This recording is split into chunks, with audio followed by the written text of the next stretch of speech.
Welcome to JKCSC। हम PIB की news को कंटिन्यू करते हैं।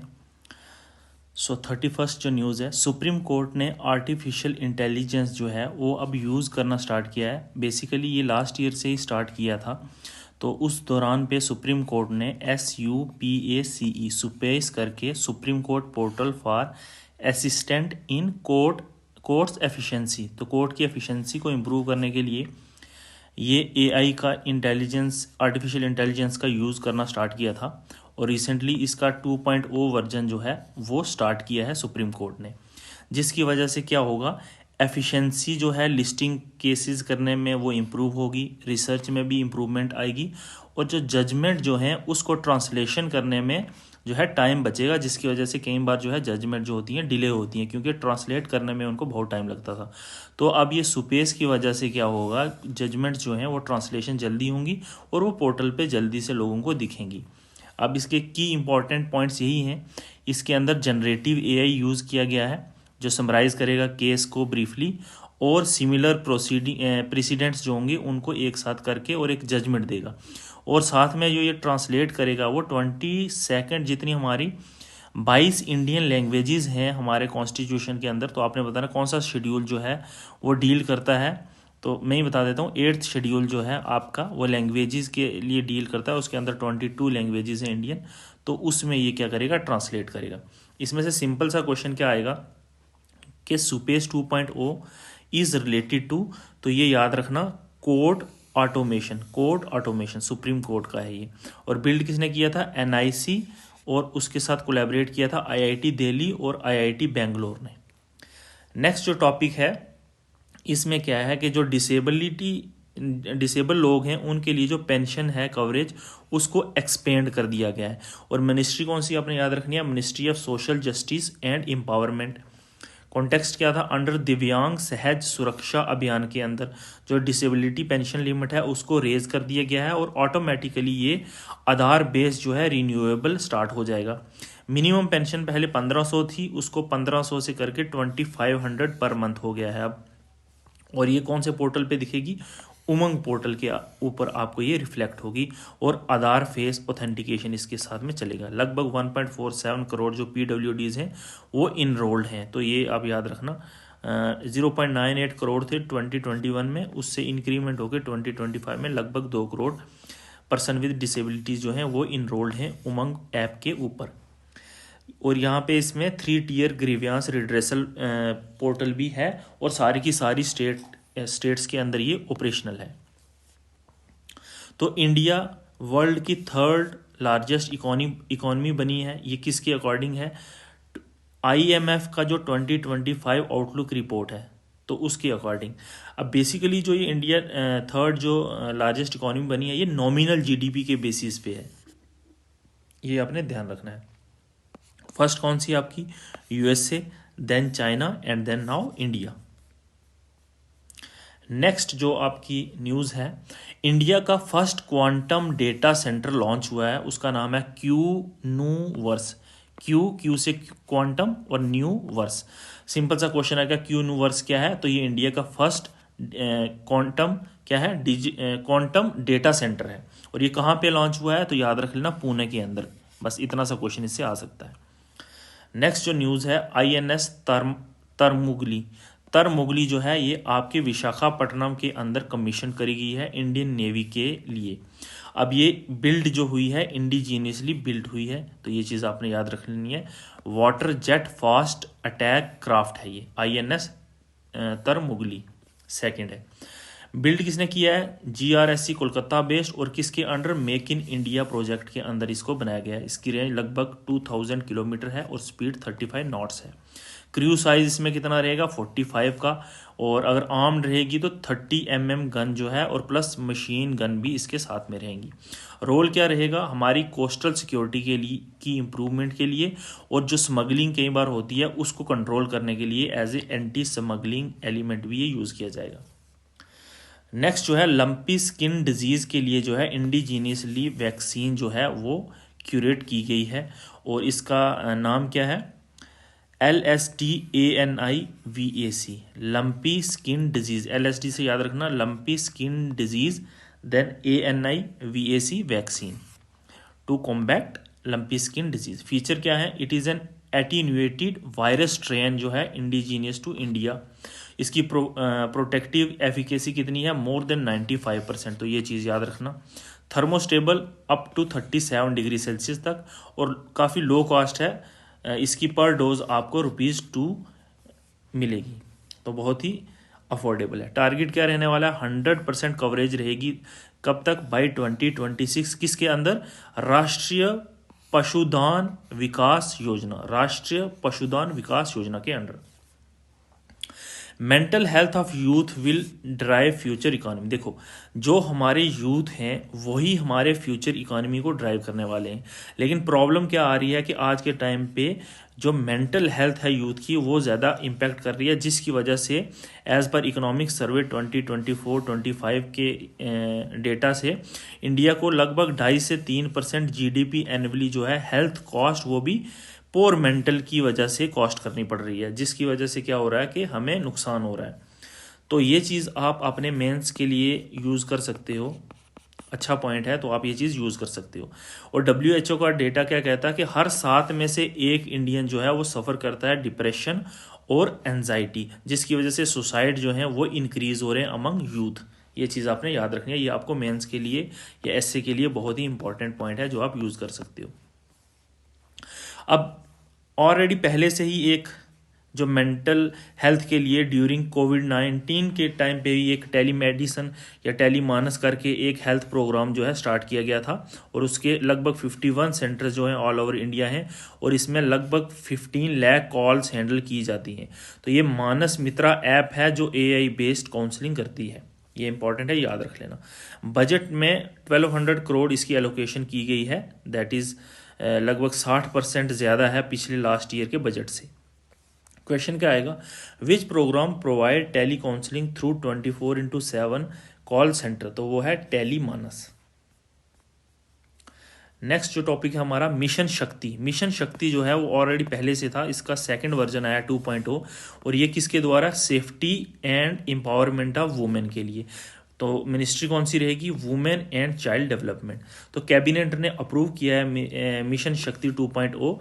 इसका टेनवर 5 साल के लिए रहेगा, 2025 से 30 तक, जो इन्हांस करेगा फंडिंग, और टेक्नोलॉजी ड्रिवन मॉनिटरिंग भी रहेगी इसमें।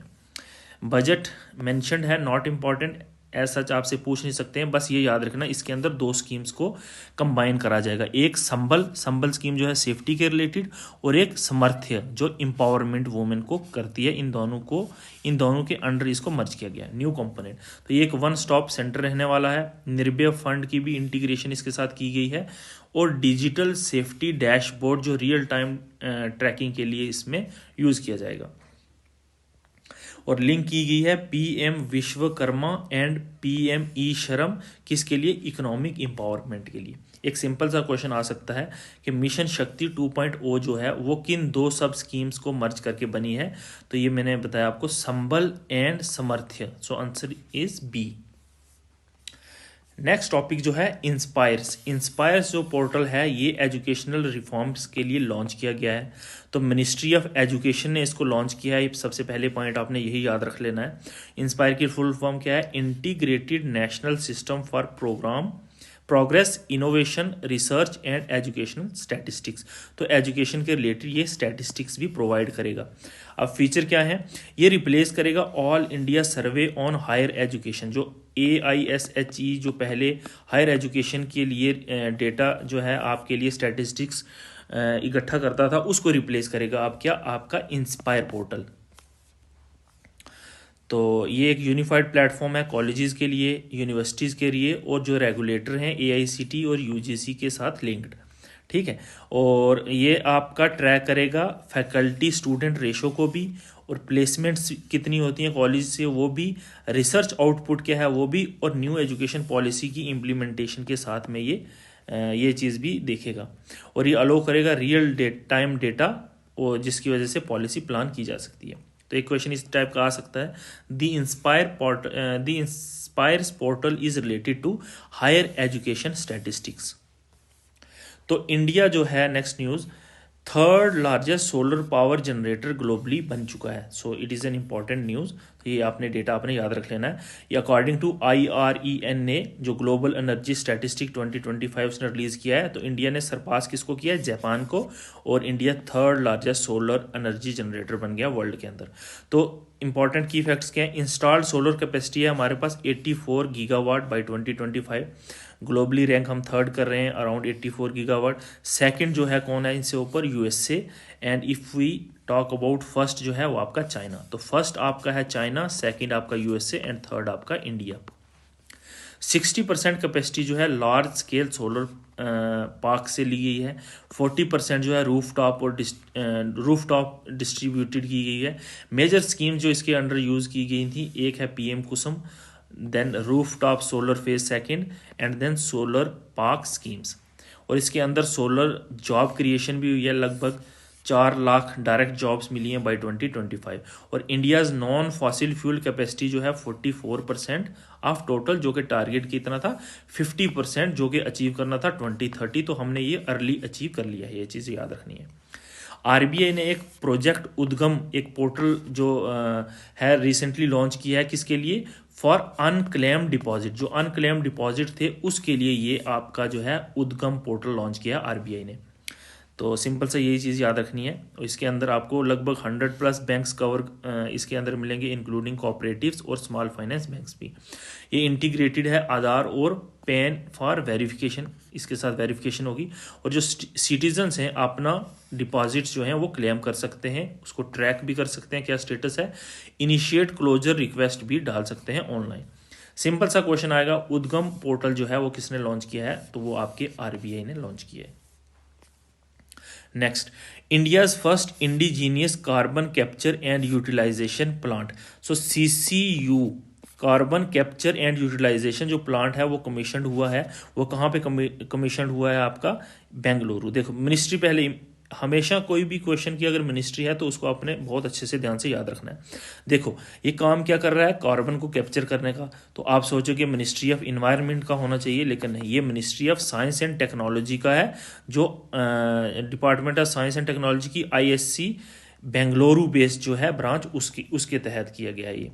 सो ISC साइंटिस्ट कमीशन किए हैं इंडिया का फर्स्ट पायलट प्रोजेक्ट, जो carbon capture and utilisation plant है, जो यूज़ करेगा मेटल ऑर्गेनिक फ्रेमवर्क। तो क्या यूज़ करेगा, मेटल ऑर्गेनिक फ्रेमवर्क।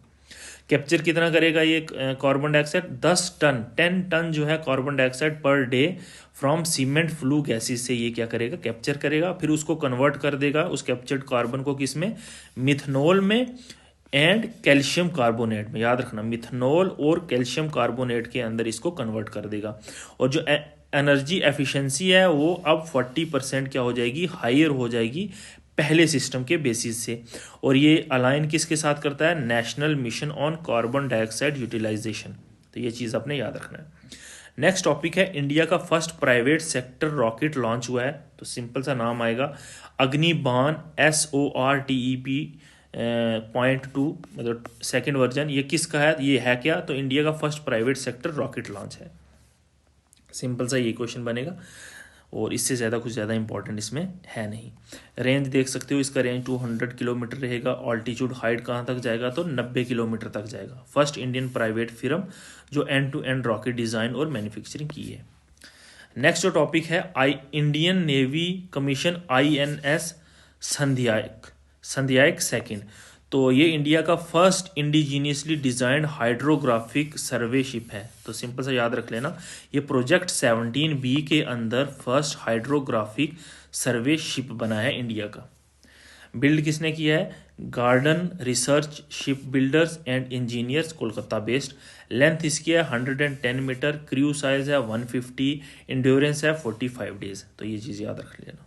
80% इसके अंदर इंडिजीनियस आपको कंटेंट देखने को मिलेगा। एक इंडेक्स है फिजिकल हेल्थ इंडेक्स, जो रिसेंटली रिलीज हुआ है। तो याद रखना किसने रिलीज किया, ये नीति आयोग ने लॉन्च किया है, first ever physical health index. Sorry, तो ये पहला फिजिकल हेल्थ इंडेक्स जो है नीति आयोग ने लॉन्च किया है, जो एक्सेस करेगा फाइनेंशियल सस्टेनेबिलिटी स्टेट्स की और यूनियन टेरिटरीज की। तो कवरेज क्या है, सारी की सारी 30 स्टेट्स इंक्लूडिंग यूटीज और फाइनेंशियल ईयर क्या है 2019 से 24 तक का ये सर्वे करेगा। 33 मेट्रिक्स जो हैं इंडिकेटर्स इसके अंदर यूज़ किए जाएंगे 3 पिलर्स के अंदर। पहला सस्टेनेबिलिटी देखा जाएगा, जिसके अंदर debt to gross state domestic product ratio देखी जाएगी। देन आपका इंटरेस्ट बर्डन देखा जाएगा। सेकंड लिक्विडिटी, उसके अंदर आपका रेवेन्यू सरप्लस देखा जाएगा। वेज एंड मींस एडवांसेस भी देखा जाएगा। थर्ड देखा जाएगा रेजिलियंस कितनी है, कैपिटल एक्सपेंडिचर रेशो कितना है, ऑन टैक्स रेवेन्यू कितना है और पेंशन का बर्डन कितना है। तो इनके अकॉर्डिंग जो टॉप परफॉर्मर हैं वो है Maharashtra, then followed by Gujarat and then Karnataka. Low performer आपका Punjab, then Kerala and then Bihar. तो ये चीज़ आपने याद रखना है। ये लिंक्ड किसके साथ थी, 15 फाइनेंस कमीशन जो रिफॉर्म्स लिए जाते हैं, FRBM fiscal responsibility and budget management और फिजिकल ट्रांसपेरेंसी को शो करता है। So it will guide centres reform linked borrowing permission. Next जो टॉपिक है, India achieved 100% railway electrification of broad gauge network. जो ब्रॉड गेज नेटवर्क है उसके अंदर इंडिया ने 100% क्या कर लिया, रेलवे इलेक्ट्रिफिकेशन अचीव कर दिया। तो ये कितना स्ट्रेच है, इलेक्ट्रिफिकेशन किया जो 65,300 किलोमीटर ब्रॉड गेज नेटवर्क है, जो कि वर्ल्ड का लार्जेस्ट ग्रीन रेल सिस्टम है। तो ये इंपॉर्टेंट याद रख लेना। यहाँ पे क्या होगा, इसकी वजह से कार्बन डाइऑक्साइड की रिडक्शन होगी, लगभग 24 लाख टन एनुअली कम होगी। एनुअल फ्यूल सेविंग होगी, लगभग 20,000 करोड़ की बचत होगी। ऑल न्यू लोकोमोटिव्स और इलेक्ट्रिक, जितने भी न्यू लोकोमोटिव्स हैं वो इलेक्ट्रिक बेस्ड हैं। Diesel depots being converted into EV charging hub. तो ईवी चार्जिंग हब में अब कन्वर्ट कर दिया गया डीजल डिपोट्स की जगह। और ये एक स्टेप है हमारा net zero carbon railway by 2030। तो हमें रेलवे सिस्टम जो हमारा इंडियन रेलवे है उसको नेट ज़ीरो कब तक लाना था, बाय 2030। उसी के लिए ये है important step. Next news I think, और ये लास्ट है PIB की न्यूज़, DRDO ने एक सक्सेसफुली टेस्ट किया है समर क्या है, short range air defence missile system. तो ये DRDO और इंडियन आर्मी ने कंडक्ट किया है सक्सेसफुली, इसकी ट्रायल हो गई है समर की, जो कि एक short range air defence system है। कहाँ पे, पोखरान रेंज इसकी कितनी रहने वाली है, 15 से 25 किलोमीटर। स्पीड जो है 2.5 मैक की होगी और डिज़ाइन किया गया है लो फ्लाइंग टारगेट्स के लिए, जैसे अनमैन्ड एरियल व्हीकल, हेलीकॉप्टर्स हो गए, आपके क्रूज मिसाइल्स हो गए। 80% इंडिजीनियसली कंपोनेंट इसमें यूज़ किए गए हैं। और इसके अंदर आप ये याद रखना, it can be mounted on wheeled platform for rapid deployment. तो व्हील्ड प्लेटफॉर्म पे भी इसको डिप्लॉय किया जा सकता है ताकि जल्दी से इसकी डिप्लॉयमेंट हो सके। सो विद दिस हमारा PIB के टॉप 47 जो हमने आर्टिकल्स थे वो कंप्लीट किए हैं। और इसके साथ एक और हम कंपोनेंट करने वाले हैं मैपिंग का, तो उसमें हम यूरोप के कुछ इंपॉर्टेंट क्वेश्चन डिस्कस करेंगे। देखो, यूरोप एक इम्पॉर्टेंट आपका कॉन्टिनेंट है, इसके अंदर आपको काफ़ी सारे सीज देखने को मिलेंगे, जैसे कैस्पियन सी है, आपका मेडिटेरेनियन सी है, देन आपका नॉर्थ सी है। तो इनके साथ जो जो कंट्रीज़ बॉर्डर शेयर करती हैं वो आपने क्या काम करना है, जैसे ही आप ये लेक्चर कंप्लीट कर लो सीधा आपने क्या करना है, मैप खोलना है यूरोप का, और जितने भी इंपॉर्टेंट वाटर बॉडीज़ हैं उनके सराउंडिंग जो भी कंट्रीज़ की बॉर्डर टच कर रही हैं वो आपने क्या करना है, एक बार नोट्स बना लेने हैं, क्योंकि यहाँ से क्वेश्चन आने के हाई चांसेस रहते हैं। हर ईयर या ऑल्टरनेट ईयर में आपको एक क्वेश्चन यहाँ से दिख जाएगा। सो पहला क्वेश्चन जो है, रिवर्स और उनकी कंट्रीज जो हैं इनमें से फ्लो कर रही हैं वो देखना है। तो डैन्यूब जो रिवर है क्या वो रोमानिया से फ्लो कर रहा है, बिल्कुल याद रखना, रोमानिया से डैन्यूब रिवर जो है फ्लो करता है। राइन रिवर क्या हंगरी से करता है, तो राइन रिवर जो है हंगरी से नहीं करता है, ये आपने याद रखना है। वोल्गा रिवर जो है रशिया से पास करता है। तो 1 और 3 हमारे सही हैं, हमारा आंसर क्या रहने वाला है, C। Question number 2, which of the following country uses the euro but are not part of European countries. ऐसी कौन सी कंट्रीज है या ऐसी कौन सी कंट्री है जो यूरो जो है करेंसी यूज करती है लेकिन वो यूरोपियन यूनियन का पार्ट नहीं है। बहुत इंपॉर्टेंट पॉइंट है और बहुत इंपॉर्टेंट क्वेश्चन है ये, तो याद रख लेना। कोसोवो जो है वो euro as a currency use करती है लेकिन यूरोपियन यूनियन का वो पार्ट नहीं है। वैसे आप गैस कर सकते हो, ये वाली कंट्रीज़ तीनों जो हैं बड़ी बड़ी कंट्रीज़ हैं, तो इसके अंदर ये अजीब सा नाम कोसोवो कंट्री, इतनी छोटी सी कंट्री का नाम क्यों आया, वो इसीलिए आया क्योंकि यही आंसर है। तो ये चीज़ आपने डेवलप करनी है MCQ सॉल्व करने की जो है टेक्निक होती है। देखो नॉर्मली स्विट्ज़रलैंड है, नॉर्वे है, डेनमार्क है, तो यहाँ कोसोवो की जगह कोई और कंट्री ईजी भी तो डाल सकते थे, ठीक है ना, तो इसीलिए डाली है ये कोसोवो, क्योंकि यही आंसर है। Next, Ural mountains act as a boundary between, तो यूराल माउंटेन्स जो हैं वो नेचुरल बाउंड्री बनाती हैं किस किस के बीच में, वो आपके यूरोप और एशिया के बीच में एक नेचुरल बाउंड्री बनाती हैं। So answer is B.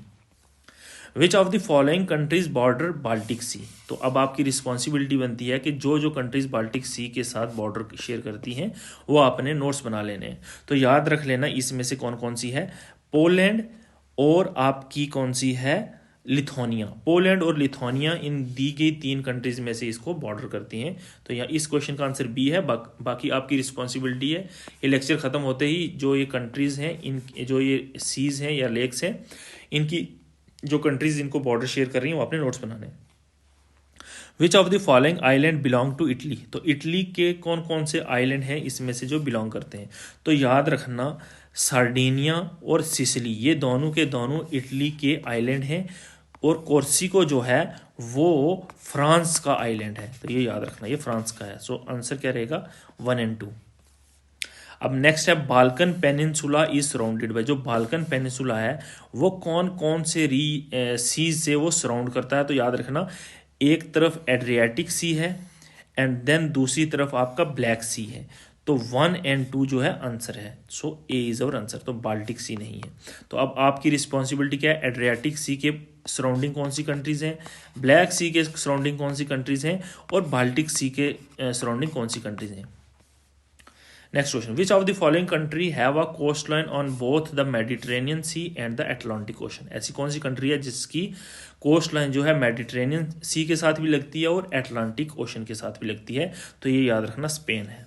Spain जो ऐसी कंट्री है जिसकी जो कोस्ट लाइन है वो आपकी मेडिटेरेनियन सी के साथ भी लगती है और अटलांटिक ओशन के साथ भी लगती है। इंपॉर्टेंट क्वेश्चन है। नेक्स्ट क्वेश्चन है, which river form part of the border between Germany and Poland, Germany और पोलैंड की बॉर्डर पे कौन सा रिवर जो है वो बॉर्डर का पार्ट बनता है, तो ये याद रखना ओडेर रिवर, जो ओडेर है वो फॉर्म करती है border between Germany and Poland. So important question, straight of Gibraltar किस किस को कनेक्ट करती है, तो याद रख लेना अटलांटिक ओशन को मेडिटेरेनियन सी के साथ, AM। So strait of Gibraltar AM, Atlantic Ocean को किसके साथ, मेडिटेरेनियन सी के साथ। सो बी आंसर है। With reference to the political map of Europe which of the following countries border the Black Sea, तो Black सी के साथ कौन कौन सी कंट्रीज जो हैं वो बॉर्डर करती हैं, तो याद रख लेना बुल्गारिया इज देयर, आपका सर्बिया नहीं है, रोमानिया है, और आपका तुर्की भी है।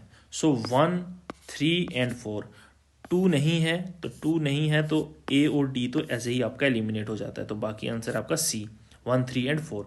बाकी कौन कौन सी कंट्रीज इसके साथ एसोसिएट करती हैं, कौन सी बॉर्डर शेयर करती हैं, ये आपकी रिस्पॉन्सिबिलिटी है, क्योंकि इंपॉर्टेंट क्वेश्चन आ सकता है। नेक्स्ट क्वेश्चन जो है, कंसीडर द फॉलोइंग कंट्रीज, इनमें से कौन सी कंट्रीज जो हैं वो बाल्टिक सी को क्या करती हैं, बॉर्डर करती हैं, तो ये है चारों की चारों 1, 2, 3, 4, स्वीडन, पोलैंड, डेनमार्क और लिथुआनिया। नेक्स्ट क्वेश्चन है, which of the following country borders Adriatic Sea, तो ये आपकी रिस्पॉन्सिबिलिटी बनती है, आप एड्रियाटिक सी के साथ साथ कौन कौन सी कंट्री जो बॉर्डर करती हैं एक लिस्ट आपने बना के रखनी है, इससे क्वेश्चन आ सकता है। तो यहाँ पे है आपका इटली, देन आपका क्रोशिया, देन आपका अल्बानिया और देन आपका ग्रीस, ये चारों की चारों कंट्रीज जो हैं वो बॉर्डर शेयर करती हैं।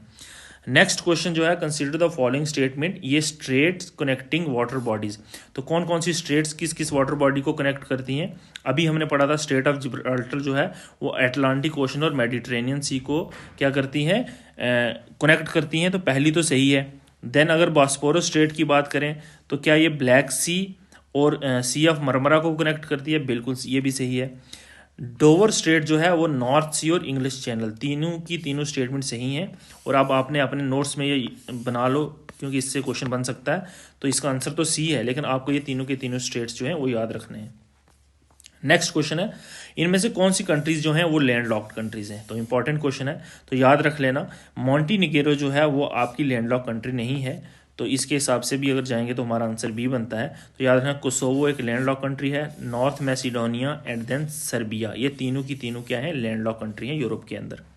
और जो मॉन्टीनिग्रो है वो आपको एड्रियाटिक सी के साथ उसकी कोस्ट लाइन बाउंड्री जो है शेयर होती हुई दिखती है। With reference to Mediterranean countries consider the following, इनमें से कौन सी कंट्रीज हैं जो आपकी मेडिटेरियन सी के साथ कोस्ट लाइन शेयर करती हैं? तो याद रखना आपकी बोस्निया एंड हर्जिगोविनिया और सर्बिया, नहीं, हाँ नहीं, सर्बिया तो नहीं करती है और अल्बानिया करती है। सो 2 और 4 जो हैं वो कनेक्ट करती है। बाकी जो भी कंट्रीज मेडिटेरेनियन सी के साथ शेयर करती हैं वो अपने नोट्स में एक बार देख लेना, क्योंकि इंपॉर्टेंट है, ये क्वेश्चन आ सकता है। सर्बिया जो ऑलरेडी अब ऊपर देखा हमने, ये क्या है, लैंड लॉक कंट्री है, तो 3 तो हो ही नहीं सकता, तो 3 नहीं हो सकता, तो कम से कम एक एलिमिनेट कर सकते हैं, डी। नेक्स्ट क्वेश्चन है, consider following statement, the Baltic state include, जो बाल्टिक स्टेट हैं वो कौन कौन सी हैं? इस्टोनिया, लैटविया और लिथुआनिया। तो आपकी रिस्पॉन्सिबिलिटी बनती है नॉर्थ से साउथ इनकी क्रोनोलॉजी देखनी है, एक क्रोनोलॉजिकल ऑर्डर देखना है कि नॉर्थ में कौन सी है और देन मिडिल में कौन सी, साउथ में कौन सी है। तो ये तीनों के तीनों कौन सी हैं? आपकी बाल्कन स्टेट हैं या बाल्टिक स्टेट्स हैं। तो पहली स्टेटमेंट आपकी सही है। Finland and Sweden border Baltic Sea, तो बाल्टिक सी को फिनलैंड और स्वीडन जो है बॉर्डर कनेक्ट करती हैं, तो दूसरा भी सही है। Denmark does not border Baltic Sea, तो ये गलत है। जो डेनमार्क है वो बॉर्डर शेयर करती है बाल्टिक सी के साथ वाया कैटी घाट के साथ, तो तीसरी गलत है। 1 and 2 आंसर है, so B is our answer. Next question है, which of the following countries share a land border with Ukraine, तो यूक्रेन के साथ कौन कौन सी कंट्रीज जो हैं वो बॉर्डर शेयर करती हैं? तो याद रखना पोलैंड भी शेयर करती है, आपकी रोमानिया भी करती है, हंगरी भी करती है, लेकिन लातविया नहीं करती है। सो 4 is not our option, so answer क्या है? ए। अब ये भी क्वेश्चन यूपीएससी में पीवाईक्यू आ चुका है इस टाइप का, यूक्रेन के साथ कौन कौन सी कंट्री जो है बॉर्डर शेयर करती हैं, तो हमारे पीसीएस में भी जेकेएस में रिपीट हो सकता है ये क्वेश्चन, तो इसको आप एक बार देख लेंगे। वाइस गार्ड ग्रुप जो है वो कौन कौन सी कंट्री से बना हुआ है? तो याद रखना बहुत इंपॉर्टेंट पॉइंट है, ये सिंपल सा क्वेश्चन आ सकता है। पोलैंड, हंगरी, चेक रिपब्लिक और स्लोवाकिया, ये चारों कंट्रीज जो हैं वो पार्ट हैं वाइस गार्ड ग्रुप का। Next, north sea is border by which of the following countries, तो नॉर्थ सी जो है कौन कौन सी कंट्रीज के साथ बॉर्डर करता है? तो याद रखना नॉर्वे और यूके के साथ करता है, पोलैंड के साथ नहीं, तो ए आंसर है। नेक्स्ट क्वेश्चन है, consider the following statement about Volga river, Volga river के साथ है it is the longest river in Europe, पहली स्टेटमेंट, तो ये सही बात है, जो वोल्गा रिवर है आपका यूरोप का सबसे लंबा रिवर है। It drains into the Caspian Sea, बिल्कुल ही कैस्पियन सी के साथ ड्रेन करता है। अब आपकी रिस्पॉन्सिबिलिटी है कैस्पियन सी के साथ कौन कौन सी कंट्रीज जो हैं वो बॉर्डर लाइन शेयर करती हैं, ये आपने नोट्स बनाने हैं। एंड देन थर्ड क्या है, it forms the border between Russia and Ukraine, नहीं ये गलत है, सो आंसर क्या रहेगा? 1 1 and 2। Consider the following pair, river और सी इट ड्रेन इनटू, कौन से रिवर किस जगह पे ड्रेन करते हैं? जो एल्ब रिवर है क्या वो बाल्टिक सी में ड्रेन करता है? बिल्कुल सही है। जो डनाइपर रिवर है वो ब्लैक सी के अंदर करता है, बिल्कुल सही है। जो रिवर तिब्बर है वो एड्रियाटिक सी के अंदर करता है, तो नहीं। जो रिवर आपकी जो तिब्बर है वो ताइरेनियन सी को जाके ड्रेन करती है, सो आंसर क्या रहेगा? सी 1 and 2। सो विद दिस हमने यूरोप के कुछ इंपॉर्टेंट जो हैं हमने क्वेश्चन इंक्लूड किए हैं, होपफुली आपको ये मज़ा आया होगा। एंड नेक्स्ट सीरीज़ जो है होपफुली हम एक मैराथन की फॉर्म में अगर पॉसिबल हुआ तो बहुत सारे इंपॉर्टेंट आर्टिकल्स और करंट अफेयर के जो रहेंगे वो हम उसमें इंक्लूड करेंगे। अगर आप लोगों को उस टाइप अगर और करंट अफेयर आपको चाहिए तो एक बार ज़रूर कमेंट सेक्शन में बता देना, ताकि हम उसके अकॉर्डिंगली कुछ नेक्स्ट इनिशिएटिव आपके लिए ले लें। और बाकी जो कॉन्टिनेंट है वो भी विद टाइम मैं इनको कवर कर दूंगा। So thank you very much.